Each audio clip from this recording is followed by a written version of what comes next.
I used to think they would forget to peel it off or perhaps refuse to peel it off so that they don't compromise the card. And I would actually get amused by it because of the nostalgia. But now I'm starting to think they do this shit on purpose. What's up, guys? Welcome to another Terado on Toys. If you are new here and you enjoy toy reviews, art, and podcasts, then you've come to the right place. And to those who may have been here before, welcome back and thank you for returning. Now today we're going to get a look at this heads-up mask action figure that comes along with his little pet sidekick, Milo. So if you enjoy this video, please hit the like button before you go. And if you want to support the channel, then hit subscribe and ring that bell for new uploads.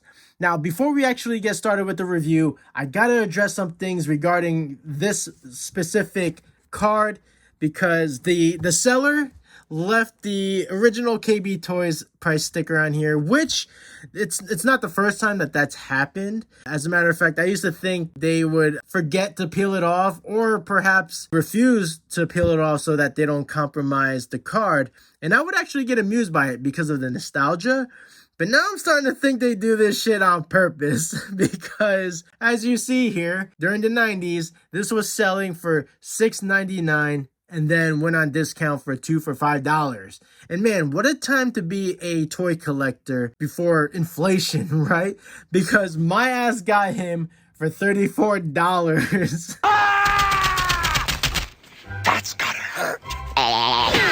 And yeah, it hurts. It hurts when you look back on the original prices. So these sellers know what they're doing, all right? All right, I confess. I did it, you hear? And I'm glad I tell you. Another thing I've noticed when I was shopping for these figures is that the movie toy line sell at a higher price than the animated series toy line. I don't know if that's just because of the order that the movie came out and then the cartoon, or maybe the value in the toy company. The odd thing I've noticed with this specific card is that the Mask animated series toy line was produced by Toy Island. But when you turn around and look at the backside, they show the figures from the movie toy line, which was produced by Kenner. So I don't know why they decided to do that or when they decided to do that, because they are two separate toy lines. The movie toy line came out in 1995 and Toy Island started producing the animated series toy line in 1997. So it's just kind of odd that they started commingling the two toy lines here. So I thought that was odd, but we're not here to review the card, right? We're here to review the toys. So I'm going to go ahead and get started with Milo because he's just adorable. And I will say that the sculpt is pretty standard. It actually reminds me of when I used to work for Michael's. The kids section would sell these animal toys, and I think for like diorama projects, and that's what this figure reminds me of. The paint app is like okay, but I do find it weird with this gloss finish, and I don't know if that was intended or if that's something that happens over the years being concealed in the packaging, you know, because it's been like 30 something years, right? So I don't know if that's just the after effects. As you see, there's no articulation, right? It's just a simple little dog figure. What I do love with Milo is that he comes with his own mask. Look at that. And I gotta say, this is actually a pretty decent job for the sculpt, right? He does actually look like the movie a bit. Sure, the paint app isn't great, but it's good enough, right? It captures the characteristics of Milo when he's wearing the mask, and yeah, I think they did a decent job. So all you got to do is to just slip the mask on his head just like that, and there you have it. So yeah, I thought that was cool that he came along with the mask. And with this figure here, I'll start with the head sculpt. I think they did a decent job with him as well. He kind of resembles the movie a bit. With the overall body sculpt is interesting because of the puffed chest, which is to accommodate the engineering for the action gimmick, and also this hand gesture. Like, what's up with that? It looks like he's doing a stick up, right? His other hand, he's got this hole here as if he could hold an accessory, which is an odd choice because he doesn't come with any accessories, you know, unless you want to consider Milo.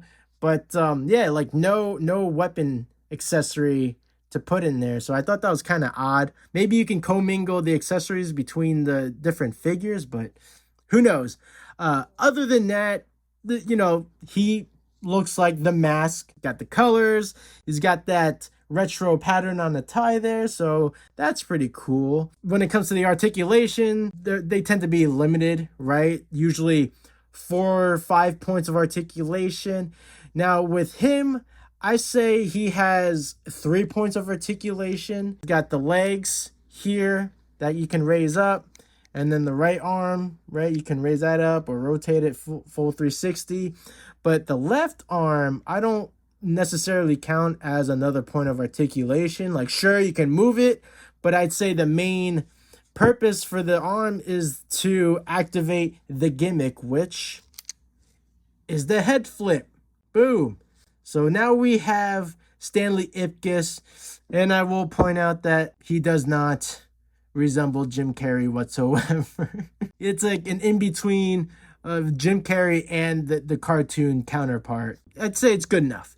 I will say I kind of wish that Kenner Toys, because I think this was specifically made by Kenner, even though the card has Toy Island's logo on it. I do wish that Kenner executed the engineering the same way that Bandai did with their auto morphing Power Rangers figures, right? Because they have the head flipping mechanism, but they used a switch on the back to activate that, whereas this figure you gotta use the arm to do that, and that kind of, you know, leaves the arm in an awkward position, right? It doesn't matter if, like, you know, if you want to have his arm like out, right? Let's say you want his arm like this, like, especially if you put an accessory in his hand, and then when you activate the head switch, then his arm is just cocked all the way back like that. So that's just kind of weird. So I wish that the arm could actually be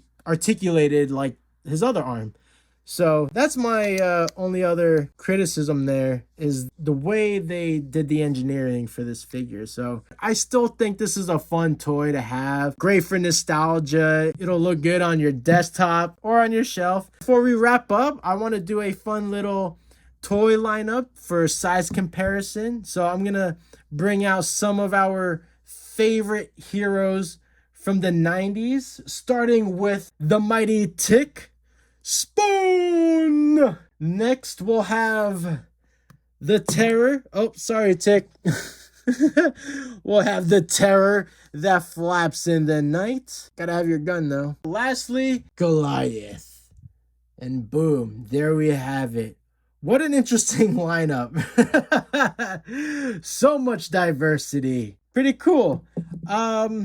So when it comes to these vintage toys, I tend to do them in pairs or perhaps in groups if I have enough of them, because they go by so quickly. But I was just so eager to get this guy out of the packaging once I got him. I was so excited. You love me.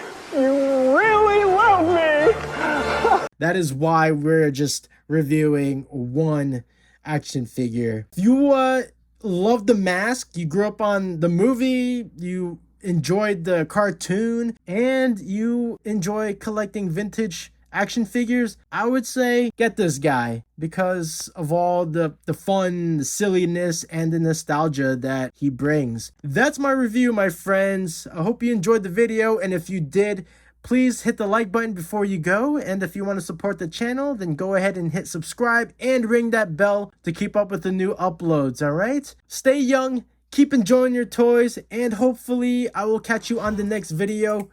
Peace out.